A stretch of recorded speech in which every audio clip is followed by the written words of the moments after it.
Senate Judiciary Committee will be in order, and the Secretary will call the roll, please. Chairman Murphy. Here. Vice Chair Sales. Here. Senator Auger. Here. Senator Blewett. Here. Senator Boulanger. Here. Senator Brendan. Senator Driscoll. Here. Senator Fielder. Here. Senator Jant. Senator Larson. Here. Senator Vincent. Here. Senator Whittick. Thank you. Okay, a quorum being present, we're ready to conduct business, and before we do that, I want to introduce our Senate page for this week that's helping us out. If she'd stand behind me here. Her name is Michaela, but she goes by Miley, so feel free to ask her for help anytime you need it, and thanks for being with us. One other announcement. The reason we haven't been doing any executive sessions is because of waiting for the new proxy forms that we're supposed to be getting hopefully today. And once we get those, we're going to, maybe even tomorrow, start kicking some bills out of here. So with that, the first hearing is Senate Bill number 73 by Senator Kaufmann.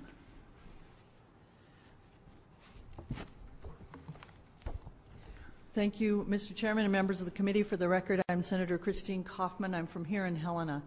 And I bring before you today Senate Bill 73 at the request of the Montana Board of Crime Control. The title to the bill may seem somewhat alarming: Repeal DARE programs.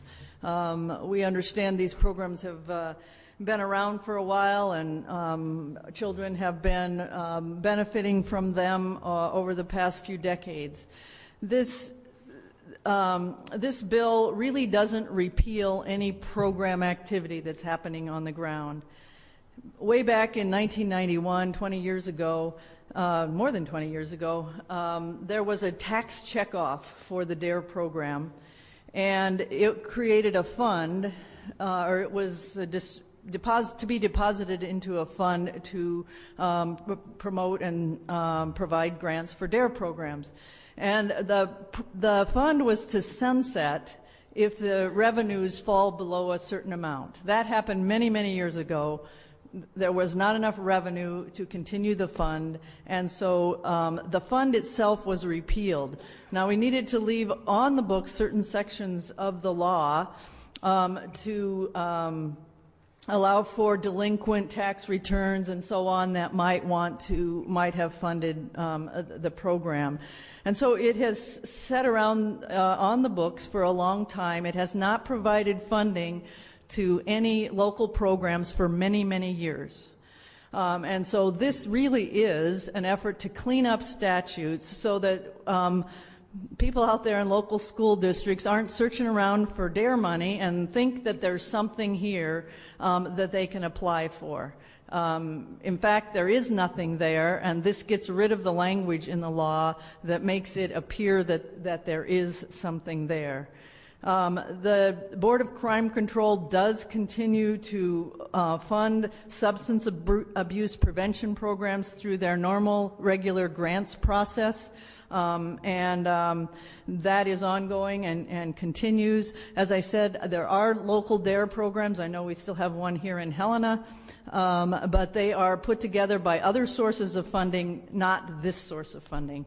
And so this is an effort to simply clean up the codes in a way that will hopefully create less confusion out and about where you might go to fund your substance abuse prevention programs. So thank you. I urge your support. I know I have representatives here from the Board of Crime Control who can probably answer your more specific questions, but certainly urge your support. Thank you very much. Thank you. How many people are here planning to testify in favor of the bill? Anybody? Is there anybody here planning to testify in opposition to it? Is anybody here as an informational witness? All right. Which? Proponent or informational? We're from the Board of Crime Control. Well, since you requested the bill, you must be proponents, so come and tell us why.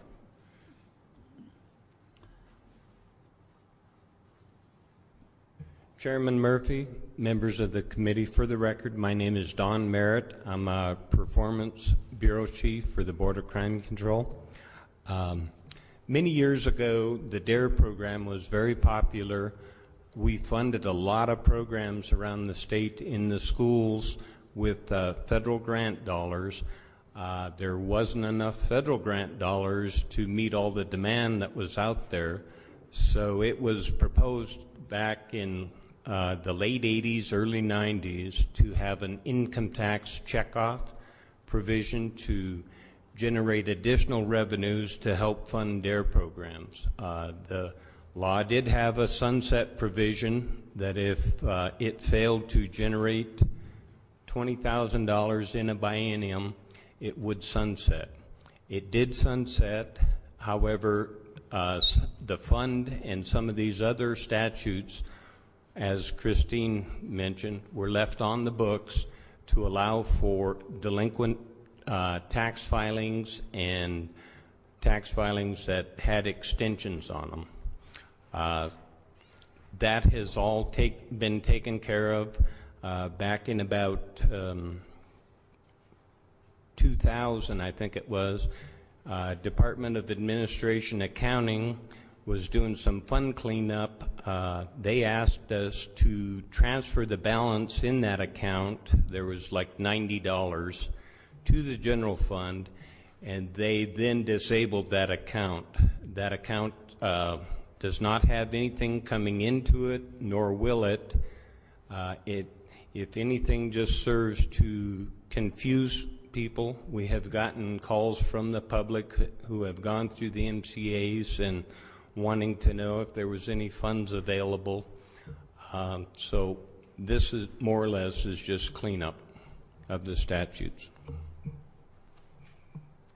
Okay, next proponent, have anything to add to that?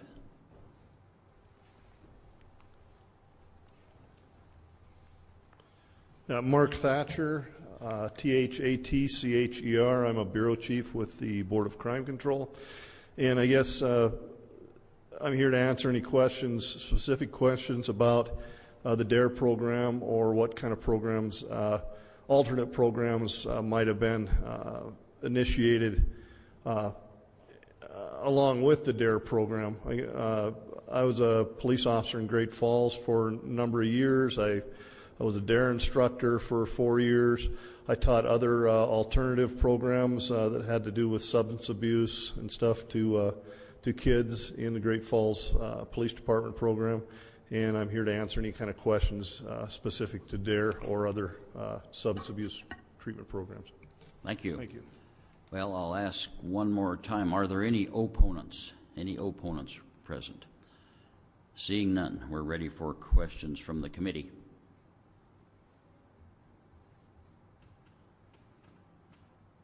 No questions.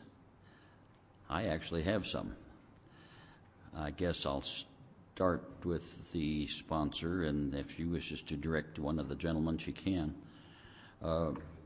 Throughout a number of years, I always was approached by somebody from Bozeman Police Department, it seems like, for contributions to the DARE program, and I gave them. And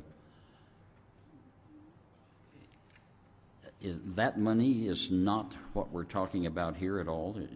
Is that the way I'm understanding this? Mr. Chairman, members of the committee, I think it's likely that you were approached by police officers that were funding a local grants program of some sort. I cannot say that for sure. I suppose it depends when that was occurring. But this count has been closed since 2000 at least, and so if it's been since that time, they clearly were not soliciting funds to be deposited in this program within the Board of Crime Control. My guess is there are a number of local communities that attempt to finance DARE programs or other substance abuse, that's hard to say, prevention programs locally in their communities, and have local mechanisms or funds that they use to fund those programs. Well, let me just go with another question to Mr. Thatcher then, please.